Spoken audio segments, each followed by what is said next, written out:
Samuel, parle, car ton serviteur écoute. S'il te plaît, Seigneur, manifeste-toi. Parle au notre Père. Parle au Dieu puissant. Toi qui es le Dieu vivant. Dans le nom de Jésus de Nazareth, nous avons ainsi prié. Nous disons Amen. Qu'on parle avec le Seigneur.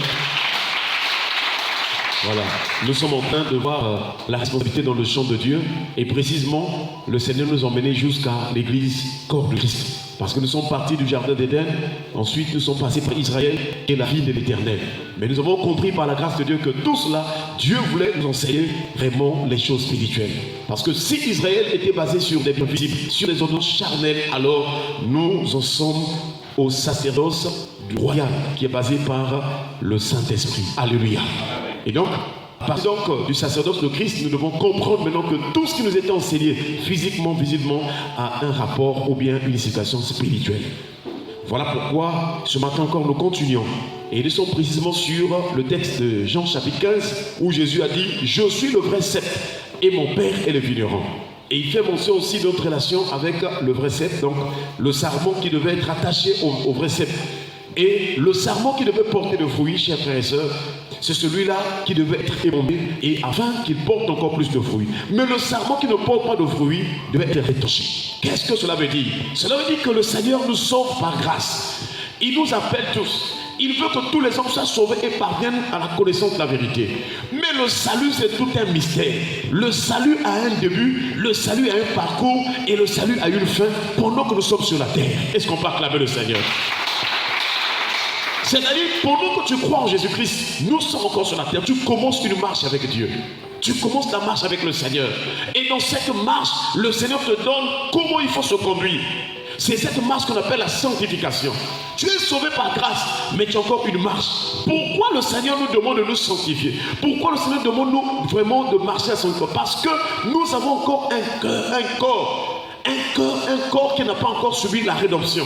Notre corps n'est pas encore délivré, mais notre esprit et notre âme sont sauvés par grâce. Alléluia.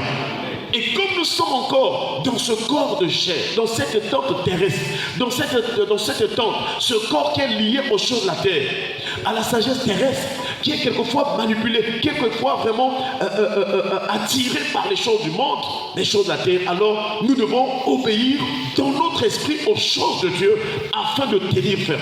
Parce que si nous obéissons au Seigneur, l'Esprit de Dieu donne la force à notre esprit de résister et de faire mourir les actions ou les désirs du corps. Alléluia. C'est pourquoi la Bible nous demande de marcher selon l'Esprit, de faire la volonté de Dieu, afin que l'Esprit de Dieu nous donne la force de tenir ferme, même si nous sommes tentés. Mais la fin de cette vie terrestre, c'est maintenant la vie éternelle.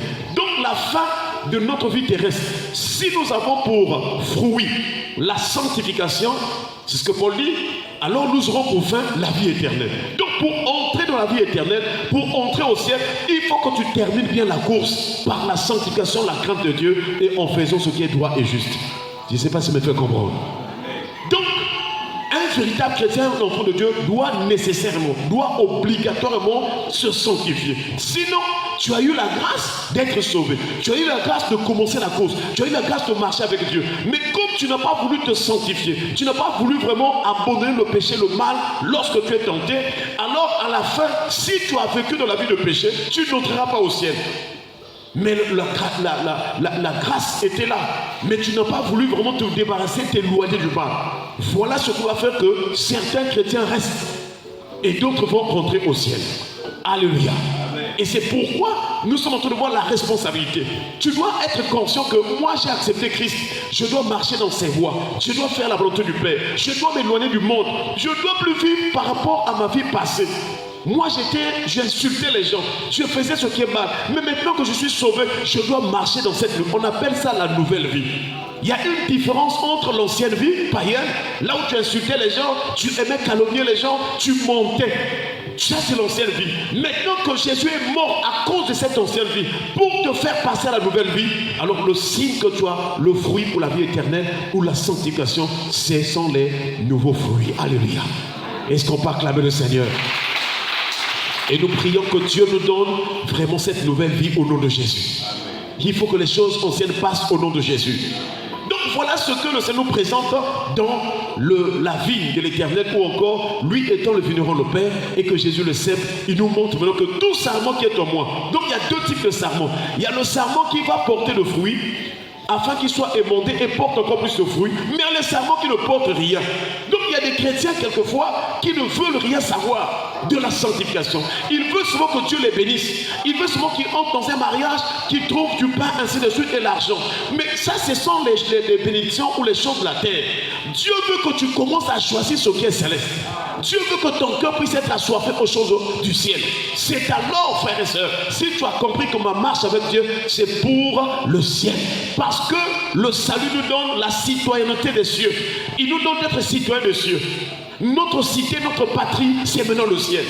C'est vrai que nous sommes encore sur la terre, mais spirituellement, notre cœur, notre âme doit voir notre cité céleste. Voilà pourquoi quand il a appelé les Abraham et tous les héros de la foi, la Bible déclare qu'ils ne virent pas ce qu'ils avaient espéré. Il les a salués de loin. Pourquoi? Parce qu'ils espéraient une cité dont l'Éternel est l'architecte et le constructeur, c'est-à-dire le ciel. C'est là où le Seigneur Jésus dit que votre cœur ne se trouble point. Croyez en Dieu et croyez en moi. Dans la maison de mon Père, il y a plusieurs demeures. Si cela ne t'est pas, je vous l'aurais dit. Et ensuite, il fait la promesse. Je m'en vais vous préparer quoi? Une place. Est-ce qu'on peut acclamer le Seigneur? Donc, pour nous, nous sommes là même ce matin. Si tu es vraiment un sarment qui porte de fruits, tu es dans la joie parce que Jésus est allé nous préparer une place. C'est pas parce que tu n'as pas de pain peut-être à manger ce matin que tu dois te lamenter. Non, le Seigneur est allé nous préparer une place. Si tu as la foi en cette œuvre-là, le pain viendra. Parce que celui qui est au ciel, il s'appelle le pain du ciel. Et c'est celui qui est capable de bénir dans tous tes besoins. Cherche d'abord ce qui est céleste. Cherche d'abord ce qui est de Dieu. Mets d'abord ta foi, ta confiance en Dieu. Et Dieu te bénira. Parce que Dieu pourvoit à tous les besoins. Alléluia. Que le Seigneur enlève nos yeux de porter vraiment nos yeux sur les choses du monde, les choses de la terre. Portons les yeux au ciel. Portons nos yeux sur ce que Jésus a fait à la croix pour nous délivrer. Et Dieu nous bénira. Que Dieu te bénisse. Frères et sœurs, donc, ce matin, pose-toi la question. Est-ce que je suis le sarment qui va porter le fruit ou bien le sarment qui est là sans fruit? Or, si tu ne portes pas de fruit, tu es considéré comme un esclave. Un chrétien qui ne veut pas vraiment quitter la vie de péché est toujours charnel. Et la chair lui donne d'être esclave du péché. Et le Seigneur Jésus a dit que le Fils, il est venu pour nous affranchir. Pour que nous soyons libres.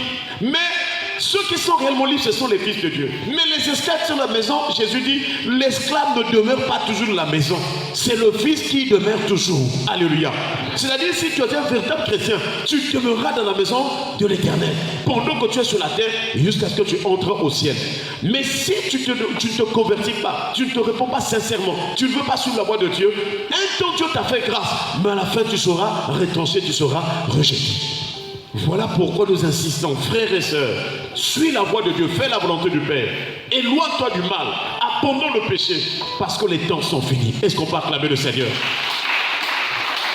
Et nous comprenons dans ce champ-là de la vie de l'Éternel, qui est l'Église, le corps de Christ, chers frères et sœurs, Jésus en est le pied.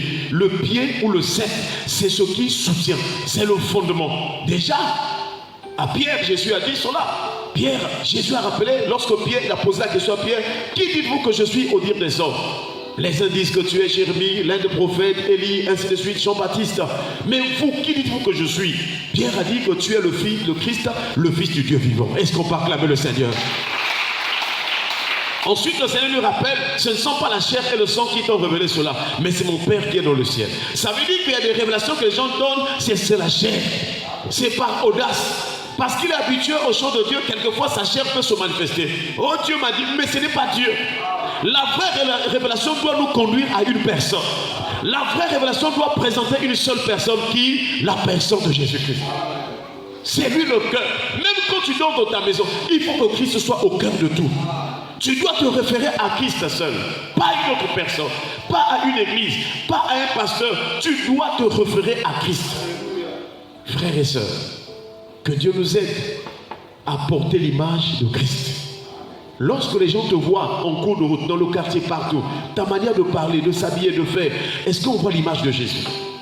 Est-ce qu'on peut dire que non, c'est là vraiment elle? Ah non, c'est une véritable chrétienne, c'est une véritable fille du royaume. Je vous assure, nous devons nous réveiller, frères et sœurs. Donc, Tu peux avoir la grâce d'être dans le champ, mais si tu ne portes pas de fruits, tu seras rétorché. Voilà ce que les gens ne comprennent pas. Et il y a même des pasteurs des églises qui ne croient pas qu'un chrétien peut perdre le salut. Mais si! C'est une grâce. Ils ne sont pas grâce. Mais maintenant, pour que tu entres au ciel, le Seigneur te donne comment il faut marcher. Tite chapitre 2, verset 11, on dit encore là. Il dit que la grâce de Dieu, source de salut pour tous les hommes, a été manifestée. Mais la Bible ne s'arrête pas là.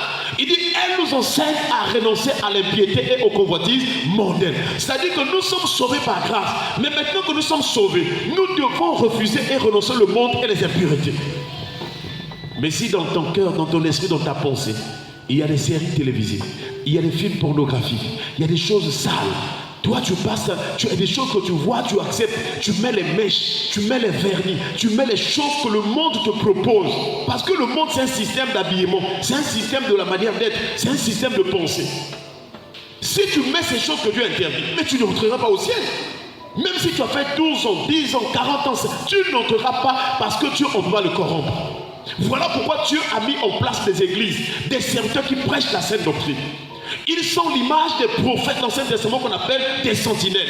Ils étaient là pour prêcher. Et le but de la prophétie, c'était pour avertir, pour édifier, pour rappeler que si vous ne faites pas ceci, vous n'entrerez pas. Voilà, frères et sœurs. De la même manière qu'il y a eu des prophètes dans l'Ancien Testament, en Christ aussi, il y a des prophètes et des serviteurs qui doivent prêcher la sainte doctrine. Mais je vous en supplie, inclinez-vous à la parole de Dieu. Humiliez votre cœur devant la main de Dieu. La main de Dieu, c'est sa parole. Humiliez-vous sur la main puissante de Dieu et il vous élèvera autant convenable. Oui, or cette main-là, c'est la main qui sauve parce que la Bible déclare la main de l'Éternel n'est pas courte pour sauver. Or, la personne qui sauve, c'est qui? C'est Jésus-Christ. Et Jésus, pour nous sauver, il est passé par la mort. Il a accepté de mourir au péché. C'est-à-dire que toi, pour être sauvé, aller au ciel, tu dois accepter de mourir au péché. Je ne sais pas si ça me fait comprendre. Est-ce qu'on peut acclamer le Seigneur? Et c'est là où, frères et sœurs, nous avons vu que dans les psaumes, les psalmistes commençaient à comprendre cela, que pour vivre avec Dieu, il faut un soutien. Répète après moi, un soutien. Le soutien. Pour vivre, il faut que tu sois soutenu. Parce que les choses de Dieu, ce n'est pas de l'amusement, frères et sœurs. Il y a des vagues, il y a des combats, il y a beaucoup de choses qui veulent emmener ton cœur au monde, dans les boîtes de nuit, dans la vie des copains, beaucoup de sales vies. Il y a des fouilles, des puissances qui poussent l'homme. Mais pour que tu sois soutenu, pour ne pas aller dans les mauvaises choses, il faut le soutien. Et ce soutien-là, c'est Jésus-Christ. Voilà pourquoi nous sommes en train de voir le soutien de notre vie. Nous avons vu dans Psaume 3, verset 6, que lorsque nous dormons et nous réveillons, c'est l'Éternel qui est notre soutien. Hier, nous avons vu aussi que le soutien, c'est lui qui défend notre cause, notre droit. Les gens peuvent te rejeter. Les gens peuvent vraiment dire toutes sortes de mauvaises choses sur toi. Mais si tu as le soutien qui est Christ, frères et sœurs, je vous assure, vous êtes heureux, vous êtes bénis. Alléluia. Ce matin encore, nous voyons le psaume 18, verset 36. Le psaume 18, verset 36, il est écrit: tu me donnes le bouclier de ton salut. Ta droite me soutient et je deviens grand par ta bonté. Est-ce qu'on peut acclamer le Seigneur? Donc, ceux qui ont marché avec Christ, les anciens là, je vous assure, ils ont eu un témoignage favorable parce qu'ils avaient la foi en Dieu. Et ici, le psalmiste nous rappelle, il dit encore, il est en train de prier. Regardez comment est-ce qu'il parle avec Dieu. Il parlait avec le Seigneur. Est-ce que toi aussi tu as envie de parler avec Dieu? Pas seulement, il y a des gens qui blâment Dieu tous les jours. Ah, vraiment, il ne faut pas blâmer Dieu. Dieu veut que tu lui parles. Que tu considères qu'il est ton Père, qu'il est avec toi. C'est lui qui est ton soutien. C'est lui qui te garde. Dieu a besoin de t'écouter, frères et sœurs. Et ici, il dit, tu me donnes le bouclier de ton salut. Ta droite me soutient et je deviens grand par ta bonté. Voilà, première chose, il rappelle que Dieu donne le bouclier du salut.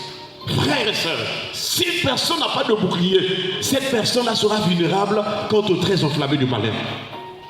Mais c'est Dieu qui donne la protection du salut. Donc le salut devient une protection, un bouclier pour notre vie. C'est pourquoi nous devons aller dans ce que Paul va nous dire dans les armes spirituelles. Éphésiens chapitre 6, verset 16. Paul rappelle en disant, prenez par-dessus tout cela le bouclier de la foi. Est-ce qu'on peut acclamer le Seigneur? Avec lequel vous pourrez éteindre tous les traits enflammés du malin. Donc, tous se fait par la foi. Si tu as la foi, tu as la confiance en Dieu, frères et sœurs, je t'assure que tu seras protégé. Ton esprit, ton âme, ton corps, ta vie, où que tu foules les plots de ton pied, tu seras protégé. Et c'est tout un bouclier, la foi, c'est tout un bouclier qui nous protège face à tout ce que l'ennemi envoie contre nous. Le bouclier. Mais on appelle aussi le bouclier du salut. Comme le psalmiste nous rappelle.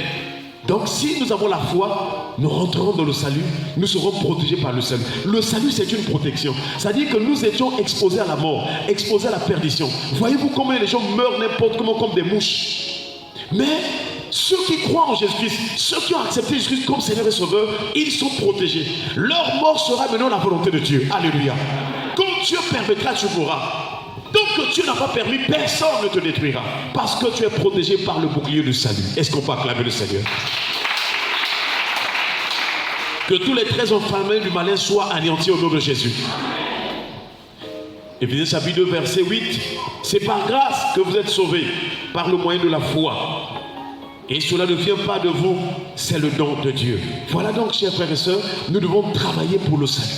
Tu dois beaucoup prier pour le salut, parce que c'est là où commencent les choses, la protection, la vraie protection, et pour que tu vives aussi la gloire de Dieu. Travaille pour le salut. Prie le Seigneur pour le salut. Demande au Seigneur la joie du salut. Demande au Seigneur les fruits du salut. Frères et sœurs, s'il n'y a pas de fruits du salut, alors tu seras un sarment qui ne porte pas de fruits et tu seras retranché. Est-ce que ça serait bien, frères et sœurs, que tu as bien commencé la marche, tu as été sauvé par grâce et que tu te retrouves quand tu es dehors? Non. Je vais terminer par cette parabole que Jésus a donnée. Ça doit être, je crois, dans Matthieu chapitre 22, là où Jésus dit qu'un roi avait organisé un festin pour son fils. Et il a appelé des convives, il a invité des gens pour venir. Mais parmi ceux qui sont venus là-bas, il y a quelqu'un qui était rentré là-bas qui n'avait pas un habit de fête, un habit de noces. Alléluia. Et quand le roi est rentré, tout le monde était là, ceux qui étaient prêts. Mais on dit, mais mon cher, mais comment tu es venu rentrer alors que tu n'as pas l'habit de fête? Et la Bible déclare qu'il eut la bouche fermée. Et le roi ordonna qu'on le lie et qu'on le jette dehors. Voilà encore un sermon qui ne porte pas de fruits.